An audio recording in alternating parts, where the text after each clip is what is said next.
சற்று முன்பு கிடைக்கப்பெற்ற ஒரு அதிமுக்கியமான மற்றும் பரபரப்பான தகவல் ஒன்று மக்களே. காணொளியை முழுமைக்கும் பாருங்க.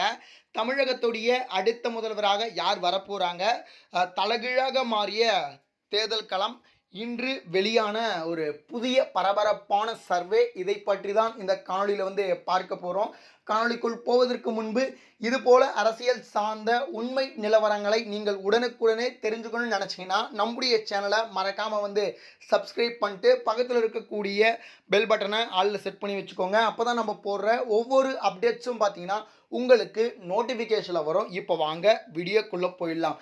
தமிழகத்தை பொறுத்த வரைக்கும் 2026 தேர்தலில் மாற்றம் ஏற்படாதா அப்படின்னு சொல்லிட்டு ஒரு சில மக்களும், அதாவது பார்த்தீங்கன்னா ஆட்சிக்கு வரும்பொழுது ஒரு பேச்சு, ஆட்சிக்கு வந்துவிட்ட உடனே ஒரு பேச்சு அப்படின்னு சொல்லிட்டு மக்கள்லாம் பார்த்தீங்கன்னா இப்போவே விமர்சித்துட்டு வராங்க. இதனால் பார்த்தீங்கன்னா இந்த தடவை மாற்றம் இருக்கும் அப்படின்னு சொல்லிட்டு பார்த்தீங்கன்னா நிறைய விதமான மக்கள் பார்த்தீங்கன்னா அதை ப்ரூவ் பண்ண போகிறாங்க அப்படின்னு சொல்லிட்டு சொல்கிறாங்க. அதை நம்ம பொறுத்து தான் பார்க்க வேண்டும். ஆனால் 2026 தேர்தலில் யார் வெற்றி பெறுவதற்கு வாய்ப்புகள் அதிகமாக இருக்குது, கள நிலவரம் யாருக்கு சாதகமாக இருக்குது, எந்த கட்சி மீண்டும் ஆட்சி அமைக்க போகுது அப்படின்னு சொல்லிட்டு தான் பார்க்க போகிறோம். குறிப்பாக பார்த்தீங்கன்னா தமிழகத்தை பொறுத்த வரைக்கும் 234 சட்டமன்ற தொகுதிகள் உள்ளது. ஒரு கட்சி தமிழகத்தில் ஆட்சி அமைக்கணும்னா ஒரு குறைந்தது 120 தொகுதிகளை தனிச்சோ இல்லை கூட்டணியிலையோ வென்றால் மட்டுமே அந்த கட்சியால் ஆட்சி அமைக்க முடியும். அந்த வகையில் கள நிலவரம் பார்த்தீங்கன்னா யாருக்கு சாதகமாக இருக்குது? தமிழகத்தை பொறுத்த வரைக்கும் இந்த தடவை 4 முனை போட்டி இருக்குது. 3 முனை இல்லை, 4 முனை போட்டி.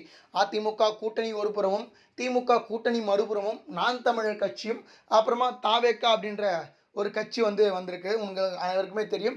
தாவேக்கா என்ன மாதிரியான தாக்கத்தை உண்டாக்க போகுது அரசியல் களத்தில் அப்படின்னு சொல்லிட்டு நம்ம பொறுத்திருந்தான் பார்க்க வேண்டும். இப்போ இருக்கக்கூடிய கள நிலவரத்தைப்படி பார்த்தீங்கன்னா தற்பொழுது திமுக முன்னிலை வகுத்துட்டு வருவதாகவும், திமுகவை பொறுத்த வரைக்கும் 40 to 42 விழுக்காடுகள் வாக்குகளை பெறுவதற்கான வாய்ப்பு இருப்பதாகவும், திமுக கட்சி பொறுத்த வரைக்கும் 120 to 160 தொகுதியில் வரை கைப்பற்றலாம் இப்போ இருக்கக்கூடிய கள நிலவரப்படி அப்படின்னு சொல்லிட்டு தகவல் கிடைக்கப்பட்டிருக்கு.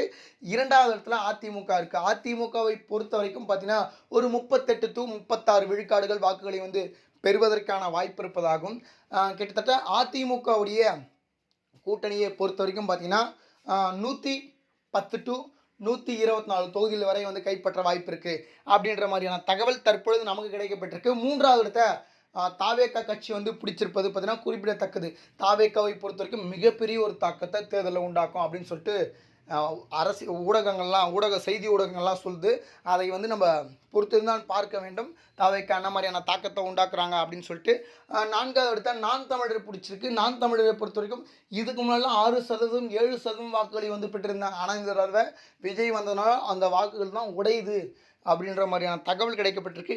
இந்த தடவை என்ன மாதிரியான வாக்குகளை பெறாரு அப்படின்னு சொல்லிட்டு நம்ம பொறுத்து பார்ப்போம். இது போல் சுவாரஸ்யமான அரசியல் உண்மை நிலவரங்களை நீங்கள் உடனுக்குடனே தெரிஞ்சுக்கணும்னு நினச்சிங்கன்னா நம்முடைய சேனலை மறக்காமல் சப்ஸ்கிரைப் பண்ணிட்டு பக்கத்தில் இருக்கக்கூடிய பெல் பட்டனை ஆளில் செட் பண்ணி வச்சுக்கோங்க. அப்போ தான் நம்ம போடுற ஒவ்வொரு அப்டேட்ஸும் பார்த்தீங்கன்னா உங்களுக்கு நோட்டிஃபிகேஷனில் வரும். நன்றி மக்களே. அடுத்தடுத்த வீடியோவில் சந்திக்கிறேன்.